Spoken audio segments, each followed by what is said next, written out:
আসসালামু আলাইকুম রহমতুল্লাহ। ওয়েলকাম করছি Anis agro farm Facebook page এবং ইউটিউব চ্যানেল থেকে। আপনারা দেখতে পাচ্ছেন এখন সকালবেলা আমি আমার কবুতরগুলোকে খাওয়াচ্ছিলাম, বাইরে ছেড়ে দেওয়া কিছু কবুতরকে খাওয়াচ্ছিলাম আর কি। তো যাই হোক, যে মূল বিষয়টা সেটা হলো যে অনেকে আমার কাছে জানতে চেয়েছেন যে ভাই আসলে রিসেন্টলি আপনার কোনো আপডেট দেখতে পাচ্ছি না, বা আপনি আপনার ফার্মের হাঁস মুরগিগুলোর তেমন একটা আপডেট দিচ্ছেন না। হাঁস মুরগি, কবুতর, খরগোশ, ছাগল পাগল যেগুলো আছে টোটালি এগুলোর আপডেট কোনো দিচ্ছেন না। তো আসলে আজকের ভিডিওতে এই বিষয়টা নিয়ে আলোচনা করবো ইনশাল্লাহ। তো ভিডিওর সঙ্গে থাকুন, বিষয় জানতে পারবেন। নামাজ বাদ দিও না বন্ধু, দুনিয়ার জীবন থেকে আখিরাত উত্তম। যারা আমাকে চিনেন বা আমার চ্যানেলকে ভালোবেসে আমার ভিডিওগুলো কন্টিনিউ দেখেন, তারা জানেন আমার বাসা হলো নোয়াখালী পাশের জেলা, মানে লক্ষ্মীপুর জেলায় রামগঞ্জ থানাতে। তো সেই ক্ষেত্রে আমার রামগঞ্জ থানা বলেন বা আমাদের বৃহত্তম নোয়াখালীতে 3টা জেলা আছে: ফেনী, নোয়াখালী, লক্ষ্মীপুর।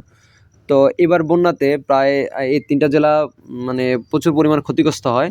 তো সেই সুবাদে আলহামদুলিল্লাহ আমি যখন স্বেচ্ছাসেবক হিসেবে কাজ করেছিলাম, তো সেই সুবাদে আর কি অনেক কয়েকটা সংস্থার সাথে কাজ করা হয়েছিল। তো আলহামদুলিল্লাহ, তো সেই সুবাদে আমাদের এদিকে বিভিন্ন প্রকল্প নিয়ে বিভিন্ন সংস্থা কাজ করছে। তার মধ্যে একটা সংস্থার নাম হলো WFP, মানে ওয়ার্ল্ড ফুড প্রোগ্রাম আর কি। তো তাদের একটা প্রজেক্টে আলহামদুলিল্লাহ আমি প্রায় 9 দিন কাজ করেছিলাম আর কি। তো সেই সুবাদে ওনারা প্রায় প্রত্যেকটা ইয়াদেরকে প্রায় রামগঞ্জের অধিকাংশ বা রামগঞ্জ উপজেলার অধিকাংশ পরিবারকে 6,000 টাকা করে তারা দিয়েছিল। তো এবং পরবর্তী প্রজেক্টে ওনারা আবার কাবিখা নামের একটা প্রজেক্টে মানে কাজের বিনিময়ে টাকা আর কি দিচ্ছে। তো আলহামদুলিল্লাহ সেই প্রজেক্টে আলহামদুলিল্লাহ ওনারা আমাকে সিভিল ইঞ্জিনিয়ার হিসেবে, যাতে অনেকে জানেন যে আলহামদুলিল্লাহ আমি যাতে ডিপ্লোমা এবং বিএসসি করেছি সিভিল ডিপার্টমেন্ট নিয়ে, সেই সুবাদে আর কি আমার যাতে গ্র্যাজুয়েট কমপ্লিট করা আছে, সেই সুবাদে আর কি আমি বাড়িতে ছিলাম। তো বাড়িতে থাকার কারণে ওনাদের প্রজেক্টে আমি যাতে পূর্বে কাজ করেছিলাম, সেই সুবাদে ওনারা আবার আমাকে ওনাদের প্রকল্পগুলোতে কাজ করার একটা সুযোগ করে দেয় আলহামদুলিল্লাহ। তো সেই সুবাদে আমি ওই কাজটা যখন অন্তর্ভুক্ত হয়ে যায়, যার কারণে আমি একটু ব্যস্ততার সময় কাটাচ্ছিলাম। মানে এই ডিসেম্বর মাসের 3 তারিখে আমার জয়েন ডেট ছিল। তো যার কারণে আর কি আমি বিভিন্ন কাজের কারণেই আর কি আমি আমার ফার্মের পশু পাখির আপডেট বলেন বা ফার্মের পশু পাখির যে সময়গুলো আছে এগুলো দিতে খুব কম পারতেছি। সকালে যেতে হয়, আস্তে আস্তে বিকাল সন্ধ্যা চলে যায়, যার কারণে আর কি তেমন ভিডিও দেওয়া হচ্ছে না এবং আপডেটও দিতে পারতেছি না আর কি। যাই হোক, তো আমি কিন্তু পশু পাখি প্রিয়, মানে পশু পাখিকে নিয়ে সময় কাটাতে খুব ভালো লাগে। এমনিতে একটা প্রতিষ্ঠানে শিক্ষকতা করেছিলাম আগে। আমার যখন ভার্সিটি শেষ করে এসে আমি বাসায় চলে আসি এবং খেলাধুলা, আপনারা জানেন আমি টুকটাক খেলাধুলা করতে পছন্দ করি আলহামদুলিল্লাহ, খেলতে যাই। সেই সুবাদেও অনেক সময় লেট হয়ে যায় আপনাদের ভিডিওগুলো দিতে আর কি, কন্টিনিউ ভিডিও দিতে লেট হয়ে যায়। তারপরে হলো টিউশনি করাই আলহামদুলিল্লাহ, একটা প্রতিষ্ঠানের শিক্ষক হিসাবে ছিলাম, ম্যাথ টিচার হিসেবে ছিলাম। তো যার সুবাদে আর কি বাসায় থাকা হয়েছিল। তো আলহামদুলিল্লাহ WFP-কে অসংখ্য ধন্যবাদ, ওনাদের প্রজেক্টে আমাকে একটা সুযোগ করে দেওয়ার জন্য, যাতে মানুষকে সাহায্য সহযোগিতা করতে পারে কি।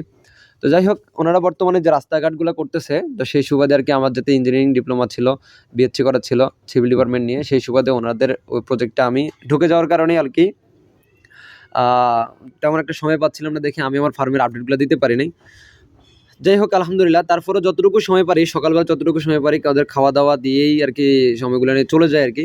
এই যে আপনারা হাঁসগুলা দেখতে পাচ্ছেন বা ছাগল দেখতে কদিন আগে দিয়েছিলাম, মুরগি আছে, কবুতর আছে, আলহামদুলিল্লাহ কন্টিনিউ কিন্তু আলহামদুলিল্লাহ সকাল সকাল এদেরকে খাবার টাবার দিয়ে আমার ব্যস্ততার দিনগুলো চলে যায়, যার কারণে আপনাদের তেমন একটা ভিডিও দিতে পারি না। আসলে মূলত এই বিষয়টা শেয়ার করার কারণ হলো অনেকে আমাকে প্রায় মেসেজ দেন, ভাইয়া আপনার ভিডিওগুলো আগে কন্টিনিউ দেখতে পাইতাম, প্রায় লং টাইম ধরে ভিডিওগুলো দিতেন, এখন দেন না কেন? সেই সুবাদে আর কি আমি ব্যস্ততা থাকার কারণে আর কি ভিডিওগুলো দিতে পারি না আর কি। আসলে ফার্মিংয়ের পাশাপাশি মানুষের সেবা করতে পারাটা এটাও একটা আনন্দের বিষয়, বা উপকার করাটা, একটা গরিব অসহায় মানুষদের উপকার করতে পারলে ভালো লাগে আর কি। তো যাতে এই সংস্থাটা WFP এবং ইপসা এই সংস্থাটা মানুষের সাহায্য সহযোগিতা করে থাকে আর কি, সেই ক্ষেত্রে এইটাতে নিজেকে সময় দিতে পারলেও নিজেকে খুব ভালো লাগে আর কি। যাই হোক, তো এটা জানানোর জন্য কিন্তু আজকের ভিডিওটা করা।